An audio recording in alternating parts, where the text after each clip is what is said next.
तो फ्रेंड्स, जैसा कि आप लोगों को पता है, आज है 24 नवंबर यानी कि 24 नवंबर 2025। और आज का दिन हम सब के लिए बहुत ही दुख भरा दिन है, क्योंकि आज हमारे जो बॉलीवुड के मशहूर एक्टर्स है श्री धर्मेंद्र जी, वो नहीं रहे हैं। और वो कुछ दिन पहले ही उनके बारे में झूठी खबर फैला दी गई थी, आपको पता हो, 10-15 दिन पहले। तो उस समय उनकी तबीयत खराब थी और बाकी वो हॉस्पिटल में थे उस समय, फिर ठीक हो गए थे, फिर घर आ गए थे, तो फिर दोबारा उनकी तबीयत ख़राब हो गई थी। तो आज उनका मतलब वो स्वर्गवासी हो गए हैं, आज उनका देहांत हो गई, ये कह सकते हैं हम। तो वैसे तो मुझे उनके बारे में बताने की आप लोगों को ज़रूरत है नहीं, क्योंकि सभी लोग जानते हैं वो कौन थे और क्या थे। तो फिर भी हम आज उनके जन्म के बारे में कुछ चर्चा करते हैं। कुछ ऐसे फैक्ट हैं जो मैं आप लोगों को बताऊंगा, तो शायद अच्छा लगेगा, आप लोगों से जानकारी आप लोगों को मिलेगी। तो सबसे पहले तो हम लोग भगवान से दुआ करते हैं कि हमारे जो सर हैं धर्मेंद्र सर, और उनकी आत्मा के लिए शांति प्रदान करे, और उन्होंने जीवन में जो भी कुछ गलतियां की हों तो भगवान उनके लिए माफ़ करे, और उनके पूरे परिवार के लिए इस दुख को सहन करने की शक्ति प्रदान करे। बाकी लाइफ है, चलता रहता है, जीवन में सुख दुख भी आता रहता है। तो आज जैसा कि आज उनकी डेथ हुई है 24 नवंबर 2025 को, और उनका जन्म जो हुआ था वो 8 दिसंबर 1935 को हुआ था। और इनका जन्म हुआ था पंजाब राज्य के लुधियाना डिस्ट्रिक्ट के यूँ कहें साहनेवाल गांव में हुआ था। और इनका असली नाम था धर्मेंद्र सिंह देओल। धर्मेंद्र सिंह देओल इनका असली नाम था। और इनकी जो आयु है, मतलब जो स्वर्गवासी हुए हैं, वो 89 वर्ष की आयु में हुए हैं। यानी कि वो 24 नवंबर 2025 को इनका, सॉरी, 8 दिसंबर 1935 को इनका जन्म हुआ था, और 24 नवंबर 1925 में ये स्वर्गवासी हुए हैं। तो कुल मिला के ये 89 वर्ष जी हैं, यानी कि 1 कम 90 वर्ष जिए हैं। और इनके जो पिता थे, इनके पिता का नाम था केवल किशन सिंह देओल, इनके पिता का नाम था। वो एक शिक्षक थे, प्रधानाध्यापक थे प्राइमरी स्कूल के। और इनकी जो माता थी, इनकी माता का नाम था सतवंत कौर, वो एक गृहिणी थी। और इनकी एजुकेशन 12वीं तक हुई थी, क्योंकि उस समय लोग कम पढ़े लिखे होते थे, ज़्यादा पढ़े लिखे होते नहीं थे। और ये गांव से रहने वाले थे, गांव के निवासी थे, तो ये खेती किसानी में ज़्यादा लीन रहते थे।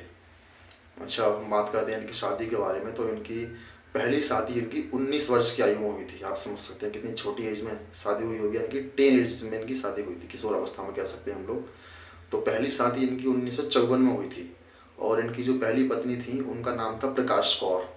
तो प्रकाश कौर से 4 बच्चे पैदा हुए थे, जिनमें कि हमारे सबसे बड़े सन्नी सर हैं, यानी कि सन्नी देओल सर हैं, और दूसरे इसमें बॉबी देओल सर हैं। और बाकी 2 इनकी सिस्टर थी, उनका नाम, एक का विजेता और एक का नाम है अजीता। और दूसरी जो शादी की थी इन्होंने, वो 1989 80 के आसपास की थी। तो जैसा कि उस समय शोले फिल्म की शूटिंग वूटिंग चल रही थी, तो वहीं इनका कुछ अफेयर हो गया था, जो कि उनमें एक्टर्स के रोल में थी हेमा मालिनी, और लीड रोल में यही थे, धर्मेंद्र थे और अमिताभ बच्चन सर थे।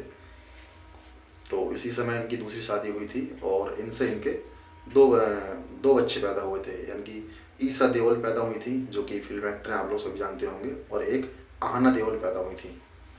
तो अगर हम बात करते हैं इनके राजनीतिक कैरियर के बारे में, तो वैसे इन्हें राजनीति के बारे में कोई आने का दिलचस्पी नहीं था, बाकी इस बारे में आगे बात करूँगा अभी आपको। तो अभी हम मेन पॉइंट देखते हैं। तो राजनीति के बारे में अगर हम बात करते हैं, तो ये 2004 से 2009 तक लोकसभा सांसद रहे थे, 15वीं लोकसभा में बीजेपी पार्टी की तरफ से रहे थे। और अगर फिल्में देखें तो ये अब तक 300 से अधिक फिल्मों में काम कर चुके हैं। इनकी जो पहली फिल्म थी वो 1960 में आई थी, दिल भी तेरा हम भी तेरे। और इन्हें जो लीड रोल मिला था, यानी कि जो हीरो के रोल में, हीरो के रूप में जो आए थे उस मूवी में, जो दिल भी तेरा हम भी तेरे, वो मूवी में मतलब साइड रोल में थे। और जो लीड रोल मिला था, हीरो वाला रोल, तो वो इनके लिए मिला था 1966 में। और उस फिल्म का नाम था फूल और पत्थर। और 1970 से 1980 के बीच का जो इनका पीरियड था, बहुत अच्छा गोल्डन पीरियड था। इस समय उन्होंने काफ़ी अच्छी मूवी दी थी, मतलब हर तरह की फिल्में उन्होंने दी थी। तो उसी दौरान इसके लिए हे मैन भी कहा जाता है, ये इनके लिए गोल्डन पीरियड रहा था। तो चलिए, ये तो इनके एक लाइफ के बारे में रहा। और बाकी हम जानते हैं इनके जीवन के कुछ जाने अनजाने फैक्ट, कुछ ऐसे फैक्ट जो हम लोगों को और आप लोगों को पता नहीं है। तो ये मैंने कुछ नेट से इंटरनेट से लिए हैं, तो मैं आपको इनके बारे में बताता हूँ। तो चलिए हम लोग इनके लाइफ से कुछ ऐसे यूनिक फैक्ट हैं जिनके बारे में डिस्कस करते हैं। तो सबसे पहली बात ये है कि ये ने बचपन से ही फिल्म देखने का बहुत शौक था। ये फिल्में बहुत देखते थे और उस समय गाँव में रहते थे, तो छोटा सा थिएटर हुआ करता था। तो ये लगभग एक ही मूवी को 8 से 10 बार देख कर आया करते थे। तो इनकी जो मम्मी थी वो कहती थी कि ये लड़का तो फिल्में देख देख कर ही बड़ा होगा, यानी कि फिल्में देखने का इन्हें इतना शौक था। और ये जैसे मैंने आपको बताया कि गांव के रहने वाले थे, गांव के निवासी थे। तो ये अपने खेतों में काम किया करते थे और इसीलिए इनका जो शरीर था एकदम फिटनेस थी, बहुत अच्छी थी। तो इन्हें जब फिल्मों में गए थे तो लोग बोलते थे ये जिम करके आए हैं, लेकिन ऐसा कुछ नहीं था, क्योंकि ये अपना खेती में काम करते थे। इनके घर पर ट्रैक्टर वैक्टर था, पापा इनके टीचर थे प्राइमरी के। तो थोड़ा सा इकोनॉमिक कंडीशन भी अपनी ठीक ठाक थी, मीडियम थी। तो इसीलिए इनकी जो भी बॉडी थी, इनका शरीर था, वो एकदम ओरिजिनल था और नेचुरल था। इसी की वजह से इन्हें अच्छे अच्छे रोल मिलते थे, आपने देखा होगा हर तरह के। और इनका जो फिल्म में जो आए थे, पहली फिल्म जो आई थी इनकी, हम भी तेरे और जहाँ भी तेरी हम भी तेरे, इस तरह से कुछ। तो उस मूवी से इन्हें एक भी रुपया नहीं मिला था, मतलब इन्हें जीरो पेमेंट में हुआ था, कोई पैसा नहीं हुआ था। बस केवल ये इन्हें स्क्रीन बनाने दिया गया था। मैं यूँ कहें कि फिल्म में शूटिंग करने के लिए मिला था, बाकी इन्हें कोई भी एक रुपया उस फिल्म का नहीं मिला था। लेकिन वहीं से ही इन्होंने बहुत अपने कैरियर की स्टार्ट की और आगे जाकर ये बहुत बड़े स्टार मिले, बड़े और बहुत ही ज़्यादा फेमस हुए। और ये उस अपने समय के सबसे ज़्यादा फीस लेने वाले एक्टर बने थे। और अगर हम बात करते हैं, जैसे कि मैंने आपको बताया था, शोले मूवी के दौरान ही इनका अफेयर हुआ था हेमा मालिनी जो थी उस समय। तो जो एक डायलॉग था आपने सुना होगा, बसंती कुत्तों के सामने मत नाचना। तो वो डायलॉग एक्चुअली वो नहीं था, वो इन्होंने कंप्रोमाइज़ किया था, मतलब अपनी तरफ से इसको मॉडिफाई किया था। तो वो ओरिजिनल डायलॉग नहीं था। और ये दिल के इतने अच्छे थे, इतने भावुक, मतलब नरम के थे, नरम दिल के थे, कि कई बार ये शूटिंग पर ही कोई ज़्यादा सीरियस डायलॉग होता था तो उसको क्या कहते हैं, शूट करते करते रो जाया करते थे। तो एक बार ये शूट कर रहे थे और इनकी आंखों में आंसू आ गए थे। तभी डायरेक्टर ने तुरंत कट बोला और डायरेक्टर ने कहा रो क्यों रहे हो, रियल में नहीं रोना है। तो लेकिन धर्मेंद्र जी रोने लगे थे। डायरेक्टर ने कहा बस आ गया, फीलिंग हो गई तो रोने दीजिए, कोई बात नहीं। और अगर बात करते हैं इनकी रोमांटिक के बारे में, तो जैसे कि उस समय फिल्म शोले मूवी चल रही थी, मतलब शूटिंग चल रही थी उसकी। तो उस समय इन्होंने डायरेक्टर से पहले ही बोल दिया कि आज मैं कुछ ऐसा दिल की बात बोलने वाला हूँ हेमा से, और आप लोग कैमरे में उसको कैद मत करना। तो इसीलिए ये थोड़ा सा उनसे लव करने लगे थे। और दरअसल धर्मेंद्र जी का जो था, धर्मेंद्र सर का जो सपना था, वो एक कोई मूवी में आने का नहीं था। इन्हें आर्मी ज्वाइन करने का बहुत ज़्यादा सपना था। जैसे आप लोगों को पता है कि गांव के जो लड़के होते हैं वो ज़्यादातर आर्मी को पसंद जाना करते हैं, लेकिन किसी वजह से इनका आर्मी में सिलेक्शन नहीं हो पाया था, तो इन्हें मूवी में आना पड़ा। और इसीलिए इन्होंने देशभक्ति के ऊपर बहुत ज़्यादा फिल्में दी थी और ये फौजियों के या आर्मी के लिए बहुत ज़्यादा रेस्पेक्ट करते थे। और ये काफ़ी फेमस थे, जैसे मैंने आपको बताया था। और ये लगभग अपनी लाइफ में 300 से अधिक मूवी दे चुके थे और सभी फिल्में इनकी एक से एक अच्छी फिल्में हुआ करती थी।